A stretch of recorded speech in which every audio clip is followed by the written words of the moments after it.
Change students and parents, what's up? I'm just chilling on the back porch right now. Listen, I know y'all are so sad that you're not able to go to school, and now summer's starting to come. So here's what we want to do.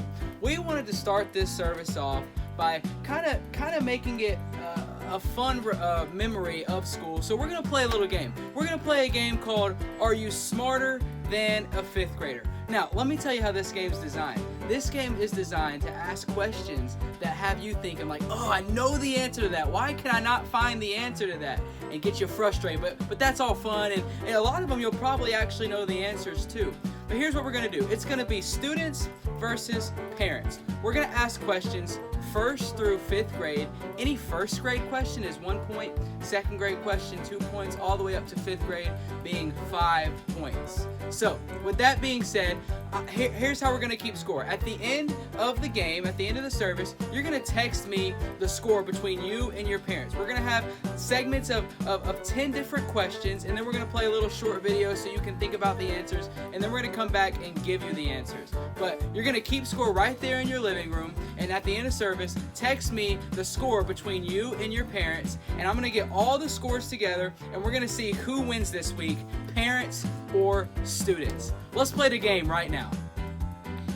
Hey guys, so we're gonna get started, but before we do, I recommend you grab a pencil, pen, piece of paper, and go ahead and write these questions down and write your answers down. Keep score, because remember, you gotta text Pastor Dylan. So, your first question is gonna be a 1st grade history question, and it says, what language is the most widely spoken in South America?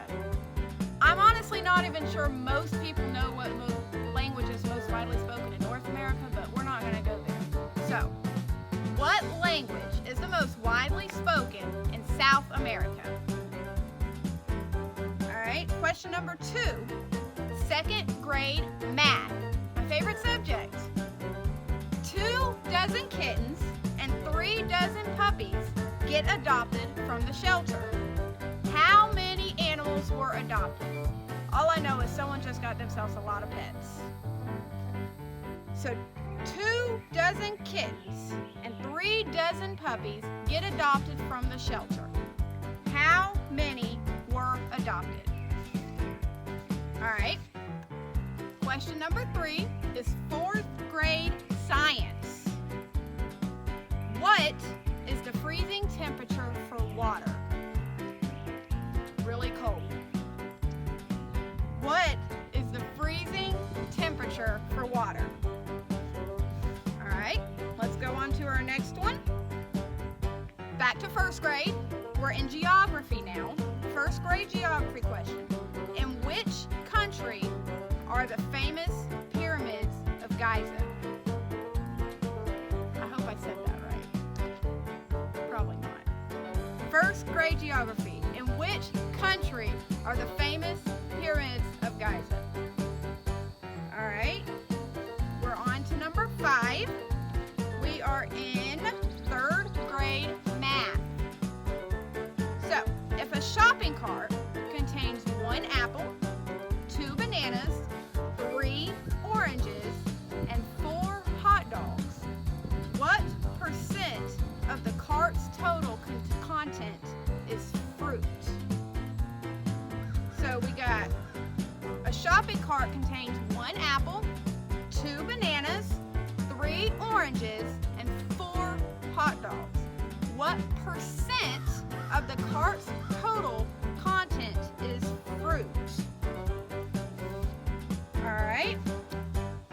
3rd grade, we're back to geography, but in 3rd grade geography question. What is the longest river in the world? What is the longest river in the world? Y'all keeping up so far? All right. On to 4th grade. This is English. All you English majors out there, this one's for you. What is the main character in a story called? That's a tricky one. What is the main character in a story called? Think about it. All right. We're back to first grade. First grade science. What is the biggest organ in the human body? Now think about it. We're in the human body. What is the biggest organ in the human body? A couple more here. Second grade science. True or false? You get 50-50 shot here. True or false? Bats are mammals. True or false? Bats are mammals. And then finally, third grade history. What is Rosa Parks most famous for? Think about who Rosa Parks is. What is she most famous for? On to this one. Good job. After 1 hour of trying to put Adam to sleep. Adam, no. Come here. I only called you when it's half-time, but the only time that All right, chicken man.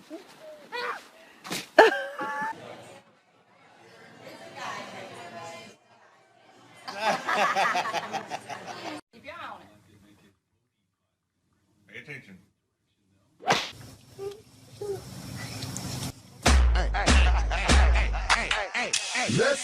Yep. Are you sure you can hang it? Yep.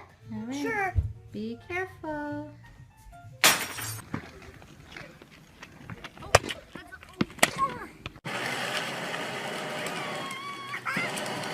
Nolan! Alright guys, so let's see how you did on that first segment. So back to your first question with first grade history. It says, what is the most widely spoken language in South America? The answer is Spanish. That is the most widely spoken language. Number 2 was second grade math. You got 2 dozen kittens and 3 dozen puppies. That's 5 dozen. There's 12 in a dozen, so 5 times 12 is 60. So the answer to number 2 is 60. On to number 3, fourth grade science. What is the freezing temperature of water? Your answer, 32 degrees Fahrenheit or 0 degrees Celsius. Freezing temperature of water is 32 degrees Fahrenheit or 0 degrees Celsius. Number 4 was first grade geography. In what country are the famous pyramids of Giza? Giza, however you say that. In which country are the most famous pyramids of Giza? Your answer is Egypt. So for first grade geography, the pyramids are famous in Egypt. On to number 5 was third grade math. That's your shopping cart with 1 apple, 2 bananas, 3 oranges, and 4 hot dogs. What percent of the cart's total content is fruit? The answer, 60%. 1 apple, 2 bananas, 3 oranges, and 4 hot dogs. The cart's total content of fruit is 60%. Number 6, third grade geography. What is the longest river in the world? The answer, Amazon. The Amazon River is the longest river in the world. Number 7, fourth grade English. What is the main character in the story called? Fourth grade English, what is the main character in the story called? The answer is protagonist. Main character in a story is called the protagonist. Number 8, first grade science. What is the biggest organ in the human body? Keep in mind I said in. The answer is liver. The biggest organ in the human body is the liver. Number 9, second grade science. True or false? Bats are mammals. The answer is true. Bats are, in fact, mammals. And finally, the number 10, the third grade history question. What is Rosa Parks most famous for? And that is that she refused to give up her seat on the bus. Third grade history question. What is Rosa Parks most famous for? She refused to give up her seat on the bus. Let's go on to segment number 2. All right, y'all, round 2. So if you didn't do so hot in round 1, this is your chance to catch back up. We're going to start with an easy 1-point first grade question. It's going to be English. The question is, what type of word should be capitalized other than the first word in a sentence? What type of word should be capitalized other than the first word of a sentence? Yeah, so I'm not English, so I don't know the answer to that. But you might. What type of word should be the first word capitalized in a sentence? Now we're gonna go to second grade history. Sorry, my paper is getting all messed up here.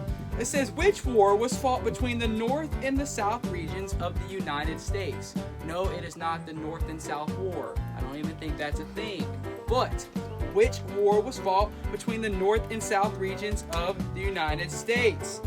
Now, we're going to go to third grade English. Third grade English. What is the name of the book about a friendship between a pig named Wilbur and a spider named Charlotte? Sounds like a pretty cool story. Maybe you should read it. Or maybe you should have if you were in third grade. What is the name of the book about a friendship between a pig named Wilbur and a spider named Charlotte? Let's go to fourth grade geography now. It's, what is the southernmost continent called? Southernmost continent. That means down. What is the southernmost continent called? What is the answer to that? Let's go back to first grade. Math question. Stuff I can probably do in my head. What is the largest number that can be pronounced with one single syllable is what? What is the largest number that can be pronounced with one single syllable? It's kind of a math and an English question, but hey, maybe you know the answer. Let's go to second grade English since we're talking about English. What is the term for a word that has the opposite meaning of another word? So like hot, cold, what's the word? Has the opposite meaning of another word. Let's go to third grade science here. It says, what is the closest planet to the sun? The answer is not the sun, because that doesn't work like that. So, what is the closest planet to the sun? We're gonna go to fourth grade history. This one's a tough one. It says, the ancient Egyptian writing system is called what? Some of y'all don't even know what America's is. That's okay, because I don't either. But the ancient Egyptian writing system is called what? Let's go back here to, let's see, second grade geography. What 3 countries are located in North America? We had a question about South America last segment.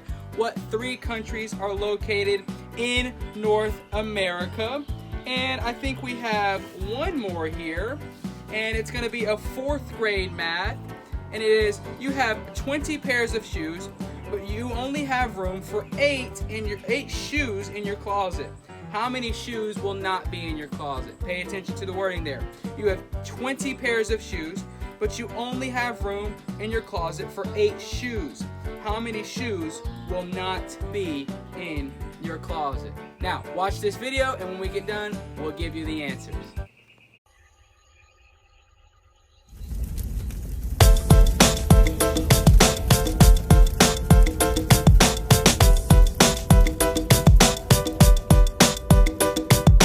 I am a thoughtful guy.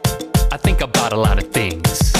I am a thoughtful guy. I think a lot of thoughts about a lot of things. I think about space and the vastness of it. I think about cake and how much I love it. I think about if Walmart is good or evil. I think tattoos are cool on other people. I think about the unexplored depths of the ocean. I think about the difference in ointment and lotion. I think about if I should wax my back. I think a handful of nuts is a healthy snack.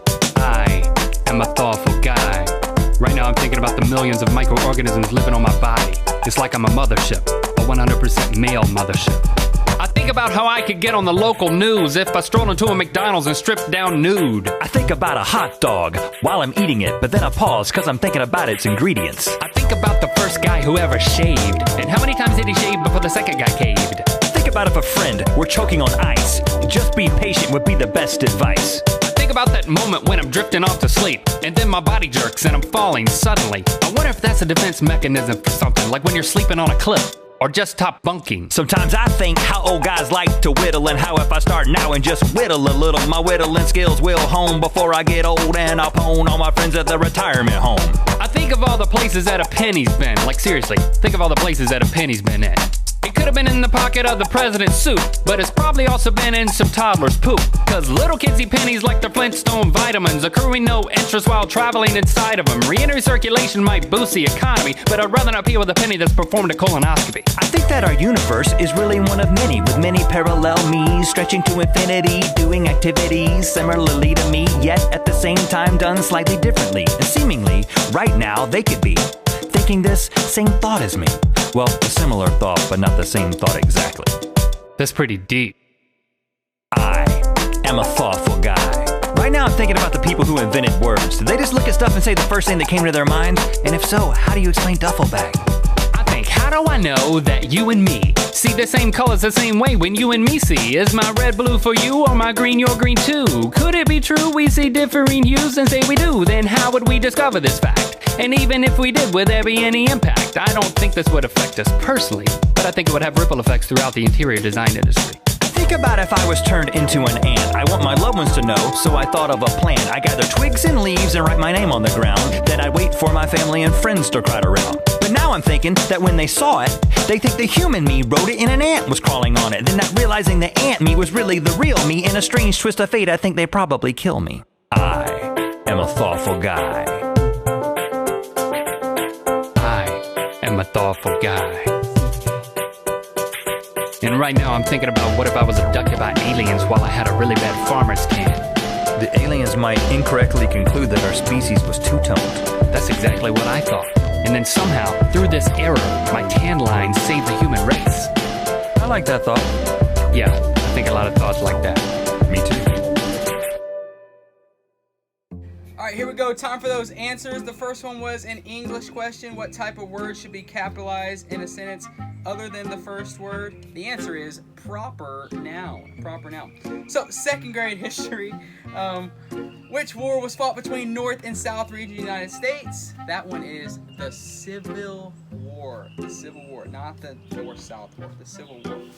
All right, let's go to where are we at? Okay, third grade English.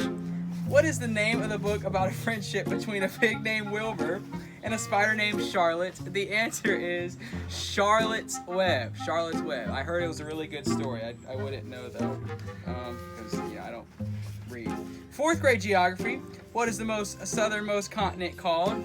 The answer is Antarctica. Antarctica. I think that's how you pronounce that. Let's go back to the first grade math, I'm sorry. The largest number, this was a good one. The largest number that can be pronounced with a single syllable is 12. 12, yeah. So, let's go to second grade English. What is the term for a word that is the opposite meaning of another word? The answer is antonym. Antonym. Anti means against. Antonym. Hello. So, third grade science. What is the closest planet to the sun? The answer is Mercury. Like the element, but the planet. It's Mercury, right? All right, so let's go to the fourth grade history one. The ancient Egyptian writing system is called what? Hieroglyphics. Hieroglyphics. That one was a tough one, but the answer is hieroglyphics. Now, let's go to second grade geography. What three countries are located in North America? To me, this one was an easy one. It's Mexico, Canada, and the United States. And then the last one, the math one, the fourth grade math one, you have 20 pairs of shoes, but you only have room in your closet for 8 shoes. How many shoes will not be in your closet? So 20 pairs of shoes, that means a total of 40 shoes. 8 shoes won't be able to be in your closet, so you do 40 minus 8 to get 32 shoes or 16 pairs. Now, I encourage you, stick around to the end of service when we give you our final questions that are 5th grade questions.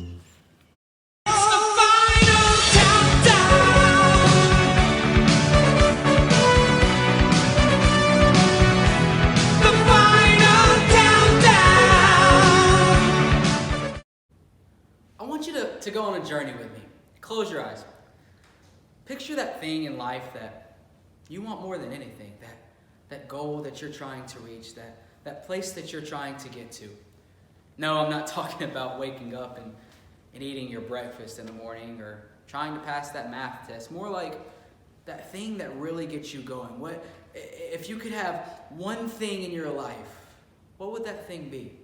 What's your ultimate goal? What's your ultimate desire? What is the ultimate thing that you would have that when you get there, you would really feel like, wow, I've done it?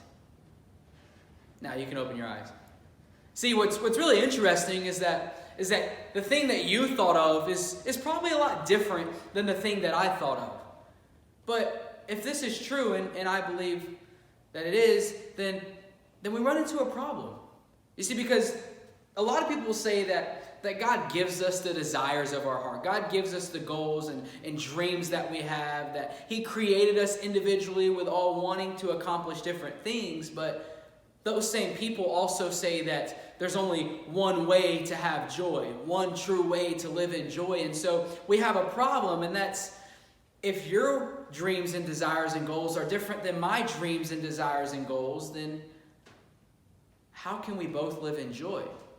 If our lives look different, if our paths look different, how is it possible, if there's only one way to joy, that we can both live in joy? And so over the next 2, maybe 3 weeks, we're gonna answer some important questions, and we're really gonna try to figure this joy thing out. I'm calling this series Jesus Over You. And we're gonna ask some important questions. If joy really is possible, then how can we both live in joy if the paths of our life look completely different? And if there really is only one way to joy, then who's to say that I would figure it out? Who am I to know the path to joy and nobody else does? My dreams and desires, who's to say that leads to joy? And let's just say hypothetically that this joy thing is real and possible for us. We're going to ask the question of, how can I live in this joy? So the series is called Jesus Over You. And before we get any deeper, we really need to give this kind of working definition for what joy is so we know what we're talking about. Now, many people, when talking about joy, they say that joy is internal and not external. In other words, joy is something inside of us that isn't really affected by what really goes on in life. But when I heard a non-Christian kind of hit this concept saying that was really silly, when I thought about it, it really made sense to me. What this person was saying was, so you're telling me that if the worst things in life happen to me, if I lose someone I care about, or the dreams and desires that I have, I don't get to reach them, that I'm supposed to be like, sweet, I have joy. Yeah, that seems kind of crazy. That seems like, only a crazy person would live in that. And I would agree with that person when they say that, because what you need to know is that joy is not an emotion. Joy is a destination. Joy is not an emotion. Joy is a destination. You see, joy and happiness are not the same thing. If you've heard any message on joy, you've probably heard the concept of how joy it lasts forever, and happiness is only temporary, and that's true. But I'm going to take it one step further and say that joy and happiness are actually two opposite things. Happiness is the opposite of joy. But see, let's take it even further. Anger is the opposite of joy. Excitement is the opposite of joy. Fulfillment is the opposite of joy. Worry is the opposite of joy. Fear is the opposite of joy. Why is this? It's because all these things are an emotion. And joy is a destination. Now, I know this may confuse you, so let me give you a story to kind of help you understand. See, when I was growing up, a lot of times we would go on vacation. We went on vacation a lot. My family loved to go on vacation. A lot of times we wouldn't go to the same place. We'd go all over. Now, when you go on a lot of vacations, you get a lot of stories, right? I could tell you the story of a time where we went to this big rattlesnake festival in Texas. Yeah, that's actually a thing. Looking back, I'm like, why is that a thing? But it's this big rattlesnake festival in Texas, and a lot of times they would take the rattlesnakes outside and put them on the ground and kind of get them in their natural habitat and let people watch. Well, when we were there, my dad called me because he had to tell me something, and I'm probably about 3, 4, maybe 5 feet away from this rattlesnake, maybe a little further back. But anyways, my dad calls me, and instead of going around the rattlesnake, I want to take the path of least resistance, and I just decide to jump over the rattlesnake. It almost bit me. funny story. I could tell you the story of a time when my dad fell asleep while driving, and my brother, just as a real young kid, when my dad woke up and said, "That was fun, Dad, let's do it again." Or I could tell you the time of how he took a wrong turn. We were going to San Antonio. We ended up in the complete wrong spot. We had to turn all the way back around. Yeah, we should probably get a new driver for our vacations. I could even tell you the story of the time when I got lost in Phoenix. I got on this train because I thought, hey, we're all going on this train, but my parents decided to change their mind, or there wasn't enough room or something, and I turn around and I'm inside the train and they're outside the train, and I just get this big worried face. I was like, oh my goodness. And I was like 8 years old, like freaking out, and they're just laughing like the cool parents they are. No, I'm just kidding. I love you, Mom and Dad, if you're watching. Y'all are great people. But you get all these funny stories when you go on vacation. But see, every time I would go on vacation, a lot of people would ask me this question. They would ask this question, they would say, "Where are you from?" or "Where do you live?" Now, the way I would respond to them, I wouldn't tell them the hotel that I was staying at when they asked me where I lived. If I was visiting my grandma for the weekend or for a week, I wouldn't say I live at my grandma's house. You see, I wouldn't say the place that I was staying at on vacation. When they asked me where I live, I would tell them the place that I called home. And this is what we need to understand. Because it doesn't matter. This is really what they were asking. They were asking, while you're on vacation, you're staying at a place that's only temporary. I'm wondering where the destination is of your normal everyday life. What they were asking me is, where do you call home? And because of this, it didn't matter where I was at in the world. I could be in Australia. I could be in Jamaica. I could be 5 blocks down the street. I could be in Texas. I could be anywhere in the world, but my answer would always be the same. And this is the same concept as to why joy is not an emotion. Our emotions can go all over the place, just like when we're on vacation. I remember this one time we went on vacation for like a month, and we went to like 4 different places. We went to like Mississippi, Texas, Tennessee, North Carolina, all these different places. But no matter where I went, my home was the same place. And isn't it true that our emotions can sort of go all over the place like we're on vacation? One day we can be excited and in love and thrilled, and just like that, our hearts are broken as that person breaks up with us. One moment we can be ready to step up to the plate as it's our final at bat of the game. If we get a hit, we win the game, and we're worried and scared and nervous, and then we get that hit, and all of a sudden we're joyful and excited and relieved. Our emotions can change just like that, just like when we're on vacation. But if our home is joy, no matter where our emotions decide to go on vacation, we will still be able to call joy our home, because it is not an emotion that changes. It's a destination that we live in. We can live in joy and still be angry or hurt. We can live in joy and still be happy and excited, or we can be fearful and anxious. We can live in joy and still be all these different things, because joy is not an emotion. Joy is a destination. And so let's make this thing practical. I want you to picture yourself back when you were 8 years old. Some of you, that was only like 4 years ago. For some of you, it might have been a long time ago. Now, at 8 years old, picture who your best friend was. Imagine your best friend calls you up at 8 years old and says, "Hey, we're trying to come pick you up to come hang out. Where do you live?" Now, you would tell them the place that you call home, right? But why is this? Why is it that you tell them the place that you sleep at every night? Why is that the place that you call home? Why didn't you just buy a house at 8 years old? Why didn't you just leave your parents and say, "You know what? I'm just going to go build my own house at 8 years old and live in that house"? Why did you not do that? You didn't do it because you were incapable of doing these things on your own. But the one who loves you and the one who cares for you bought a house for you to live in when you couldn't do it on your own. And this is how it is with joy. I know a lot of you are confused, so let me explain.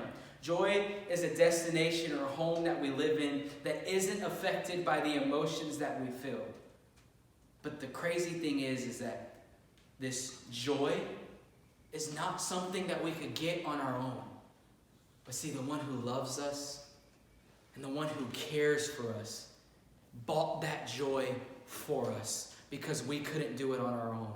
And that someone is Jesus. See, Jesus knew that we wanted joy, that we needed joy. And so Jesus bought this joy for us. And so let's review what we know so far. We know that joy is not an emotion that changes. It's a place where we live. We know that living in joy is not something we're capable of doing on our own. And because of this, Jesus bought joy for us. But yet we still have questions to be answered, and that's we still don't exactly know what joy is. And why can't we get joy on our own? See, here's what joy is. Joy is the greatest place you can get to on this earth. Joy is this ultimate peace. Joy is hope. Joy is having direction for your life. But what is it that makes joy joy? What is it that separates it from everything else in life? What is it that makes joy so great? And what is it that makes joy something that every single one of us want to chase after? The answer is found in Psalm 16:11. It says, "You make known to me the path of my life. You will fill me with joy in your presence, with eternal pleasures at your right hand." You see, the key word highlighted in this scripture gives us our next point. Everything in life is temporary, and no matter what, it will not last forever. But joy lasts forever, because joy is eternal. So how does it affect us if joy is eternal? You see, because with joy being eternal, we have another problem. See, a lot of us, we're real young and we think we have our whole life ahead of us, and a lot of us, we do. We have many, many more years to come, but the reality is eventually that life is going to come to an end. And if our life comes to an end, that means our life is not eternal. So how can we have something eternal if we're not eternal, if we don't last forever? The only way we can have joy that's eternal or last forever is if we have a source that is eternal. And so this presents the problem, we're not eternal. Does this mean that we can't have joy? Because we can't be the source of our joy because we're not eternal, does that mean we can't have joy? The bad news is, joy is not possible on our own. We cannot reach joy on our own, and perhaps the most heartbreaking thing is that it's our fault. You see, when we were created, we were connected to this eternal power source. And because we were connected to this eternal power source, we were able to have joy. But then all the mistakes that we made, all the bad decisions that we made, all the mess ups and the things that we wish we didn't do separated us from that joy, from that eternal power source. And at that point, there was no hope. We had no hope for joy because we sinned. And what does it mean that we sin? Why is it that because we sin, we don't have joy? It's because Romans 6:23 says, "For the wages of sin is death." And death means that it's temporary, and joy is eternal, so there's a disconnect. So when we sinned, we separated ourselves from joy because we could never get there on our own. But just like we couldn't build a house or buy a house at 8 years old, and just like at 8 years old, on our own, we couldn't have a place to live. It was impossible. The one who loves us and the one who cares for us bought that joy for us. You see, we just read where our sin, the result of that is death. That means that every single one of us, me and you, we deserve to die. As a matter of fact, that's our punishment for sin. We have someone who loves us, who cares for us, and he said, you know what? I don't want them to have to go through that. I don't want them to have to die. So Jesus said, take me instead. Take my life. Don't let them take the punishment. I'll take the punishment. And the faultless one, the one that never did anything wrong, the one that lived the perfect life, decided to die because he knew that we would tell a lie. He knew that no matter how hard we tried, we just wouldn't get this thing right. And I know many of you have probably heard this message before of Jesus saves us all, and it's all about Jesus. And you've probably heard it so many times that maybe you've become numb to it, but I need you to really understand this, because I believe that so many of us had made serving God into something that it was never intended to be. We can show up to church and gather with everybody and feel good and wow, that was an amazing message, and go home and feel like nothing changed. Or we can check off our 15 minutes of prayer in the morning and yet never connect with God. All Jesus asks is that since he died for us, we would live for him. Sometimes that means doing some things that are uncomfortable. Sometimes it means stepping out of your comfort zone, but Jesus paid it all for us. And all that he asks is that we live for him. And this is how we have joy. So what I want to do is I want to pray for you. So wherever you're at right now, just close your eyes. And we're going to pray now. Some of you are watching with your family and you know, you kind of maybe in your feels or whatever, and this might be uncomfortable, but if you feel like Jesus is really calling you, if you feel that something inside of you that says, wow, I need this joy, I want this joy, what that is that's Jesus trying to pull you. See, he loves you so much, and he's looking past all those mistakes that you made. He says, forget all that, forget the past, come to me right now, and you're forgiven, and you have joy. All you have to do is accept. So wherever you are, if that's you, if you're by yourself, you can pray this out loud. If you're not by yourself and you're uncomfortable praying out loud, you can just say it and mean it in your heart. Just say this, say, Jesus, thank you. Everything in life that I do is to try and get joy.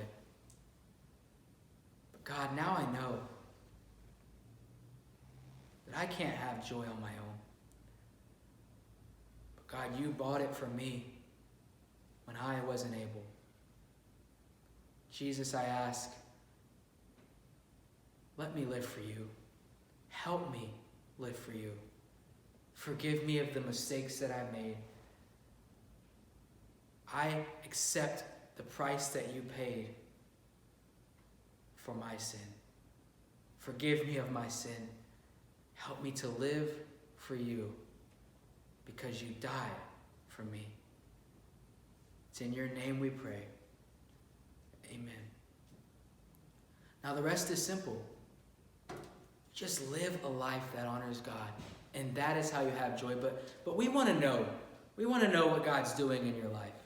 If you just accepted Christ as your Savior, or rededicated your life, or decided, you know what, I once knew God, but then I was living on my own, and now I want to come back because I've been chasing all these different things, but now I know that God's the only thing that brings joy, then you're going to see right now on the screen our Instagram page. I challenge you, DM us. DM us and let us know what God's doing in your life. But I would also encourage you to come back for the rest of the series, because joy doesn't stop there. We're gonna even go deeper next week into joy. We're gonna ask questions like, if joy brings relationship with Jesus, then is it possible to serve Jesus without joy? We're gonna ask if joy is eternal and this life is not, is it possible to have joy even when we're living life on this earth that's temporary? We're going to ask questions like, how can me and you both have joy if our lives look completely different? And then we're going to ask, if joy is possible and I can have this joy, what am I supposed to do next? So I would encourage you, come back for the later weeks and learn how to live more in this joy. Was that a good service or what? Pastor Dylan bringing us this series on joy. That was just the first part. Tonight we learned what joy is. Next week, we learn how to live in joy. I'm just going to kick back and wait for that. Actually, instead of just kicking back, how about we finish the game that you and your parents started earlier? Now, up to this point, you have only been given questions from 1st through 4th grade. Remember the grading system. 1st grade questions are 1 point, 2nd grade questions are 2 points, and so on. Up to this point, you should have answers, and you'll have a chance to calculate that, but I have been chosen to give you the 5th grade questions. The reasoning, honestly, I actually completed 5th grade. So I get to do the 5th grade questions. They're a little bit harder, a little more challenging, but I think some of you might be able to get them. So let's get started. I will start with 5th grade history. What was the name of the last Queen of France? I guess France actually had a queen. Huh. Anyway, what was the name of the last Queen of France? Write that answer down. Let's move right along to a subject I'm a little more comfortable in. 5th grade English. Who is the author of the 1960 novel about social and racial inequality, which is entitled To Kill a Mockingbird? I guess that was written in 1960. To Kill a Mockingbird. Who is the author of the 1960 novel about social and racial inequality called To Kill a Mockingbird? Let's move on. 5th grade geography. Which country is both an island and a continent? Both an island and a continent. Which country is both an island and a continent? That's a good question right there. Okay. Let me hit some of your favorite subject. Let's go with 5th grade science. I know there's a lot of future scientists out there watching. What are the 3 states of matter? The 3 states of matter. I guess we're not talking about the United States. The 3 states of matter. And your final 5th grade question is from the subject of math.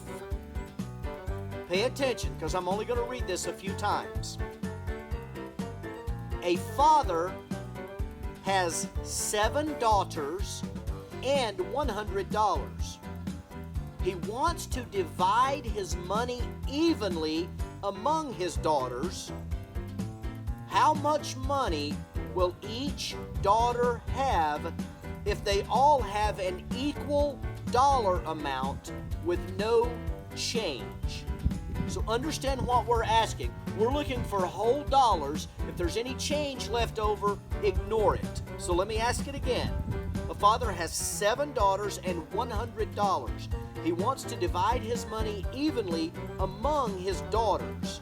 How much money will each daughter have if they all have an equal dollar amount with no change? There's some questions for you to think about. Write the answers. We're going to give you another short video, give you a little time to think about it, and then I'll come back with these answers. Hey guys, it's Carl. So, lately I've been getting a lot of flack about me not being a ladies' man. Well, today I'm going to prove all y'all wrong. I'm going to use my top 5 best pickup lines, and you'll just have to see, because I'm going to get the lady. So, that's it. All right, here we go.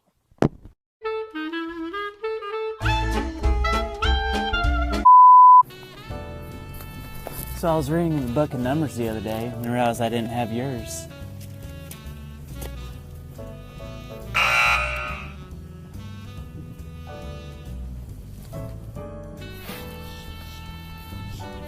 Now I know why King Solomon had 700 wives. It's because he never met you.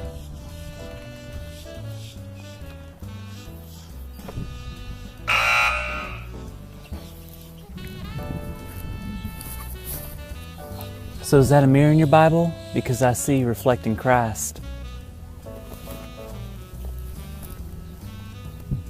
I believe one of my ribs belongs to you.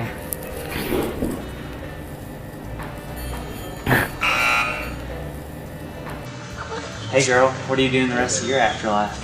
Just leave me alone. Hey girl, what are you doing for the rest of your afterlife? Getting to know you. This magic moment, so different and so new.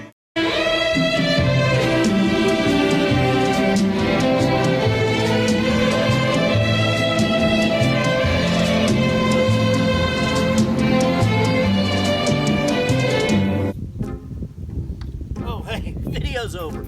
All right. Anyway, let's I hope you've enjoyed the service. Let's get to those last answers. Remember, once you've done this, tally your scores, send it to Pastor Dylan. We're just curious. If everybody does this, we're really curious who wins between parents and students. So make sure if the parents got it, they get the point. If the student got it, they get the points. And let's see who won. But let's give those last answers. All right, 5th grade. Your first question was history. What was the name of the last queen of France? Understanding that, yes, France had a queen. It was Marie Antoinette. Marie Antoinette. 5th grade English. Who is the author of the 1960 novel about social and racial inequality entitled To Kill a Mockingbird? I must say I actually missed this one. The answer is Harper Lee. Harper Lee. Geography. Which country is both an island and a continent? Now, if you know your continents, this one should have been easy. That's Australia. Australia. You gotta stop picking on me. I'm sorry, you're just listening. What are the 3 states of matter? The 3 states. Evidently, there's a 4th one that's just been come out, but we ignored that one. Your 3 states are solid, liquid, and gas. Solid, liquid, gas. And finally, the math one. A father has 7 daughters and 100 daughters. Let me rephrase that. A father has 7 daughters and $100. He wants to divide his money evenly among his daughters. How much will each daughter have if they all have an equal dollar amount? All you got to do there is divide 7 into 100, which comes out to 14. So they would each have $14. There'd be a little bit of change left over, but they each have $14. So there you have it. That's, oh my. Thank you for joining service, and we will see you next week.